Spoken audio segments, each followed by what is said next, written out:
పహల్గాంలో జరిగిన సంఘటన యావత్ భారతదేశం చూసింది. దాని ప్రతీకారంగా భారతదేశం కూడా మిషన్ సింధూరాన్ని లాంచ్ చేసింది. మిషన్ సింధూరాలో భాగంగా వినుకొండ కాన్స్టిట్యున్సీకి కోరెంట్ల మండలం కలితాండకు చెందిన మురళీ నాయక్ కూడా ఆయన కూడా తన వంతు దేశ ప్రేమ చాటుతూ వీర మరణాన్ని పొందినాడు ఈ యుద్ధంలో. ఈరోజు జగన్మోహన్ రెడ్డి గారు వాళ్ళ తల్లిని తండ్రిని ఇద్దరిని కూడా ఫోన్ ద్వారా పరామర్శం చేయడం జరిగింది. వాళ్ళ తల్లి బిడ్డని తన కొడుకుని చదివించాలని ముంబైలో కష్టపడి పనిచేసి అదేవిధంగా భీమ్ వ్యాపారం చేస్తూ వాళ్ళ తండ్రి మురళీ నాయక్ ఎప్పుడు కూడా చెప్పేవాడంట చిన్నపిల్లోడి నుంచి కూడా ఆర్మీకి పోవాలా, ఆర్మీకి చేరాలా అని. ఒక్కరోజైనా యూనిఫామ్ వేసుకొని చనిపోయాలనే ఆశయానికి చాలా కష్టపడినారు వాళ్ళ తల్లిదండ్రులని ఈరోజు గుర్తు చేసుకున్నారు.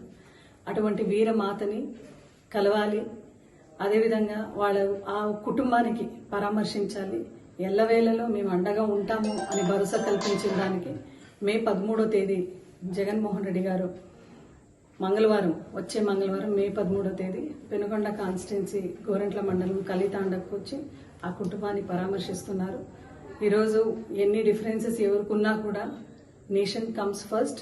ఈ ఒక తరుణంలో ప్రతి ఒక్కరు కూడా అప్రమత్తంగా ఉండు తన వంతు సేవని ఈ దేశానికి అందిస్తాం. అటువంటి దాంట్లో మేము ఎంత దూరంగా ఉన్నా కూడా బార్డర్కు కూడా ప్రతి ఒక్కరు కూడా ఒక రెస్పాన్సిబిలిటీతో ఫీల్ అయ్యి ఆ కుటుంబానికి నిలబడాలి. ఆ కుటుంబానికి నిజంగా భగవంతుడు ఈ ఒక ఘటన నుంచి బయటికి రావడానికి మనమందరూ కూడా ప్రార్థించాలి. అదేవిధంగా మురళీ నాయక్ ఆత్మ కూడా ఎక్కడున్నా కూడా వీరమరణ పొందిన మురళీ నాయక్ ఆత్మ కూడా శాంతించాలి అని ఈరోజు మేమందరూ కూడా మనస్పూర్వకంగా కోరుకుంటూ జగన్మోహన్ రెడ్డి గారి పర్యటన అయితే మే 13వ తేదీ మంగళవారము గోరెంట్ల మండలం కలితాండలో ఉంటుంది అని అధికారికంగా దృఢపడిస్తున్నాం.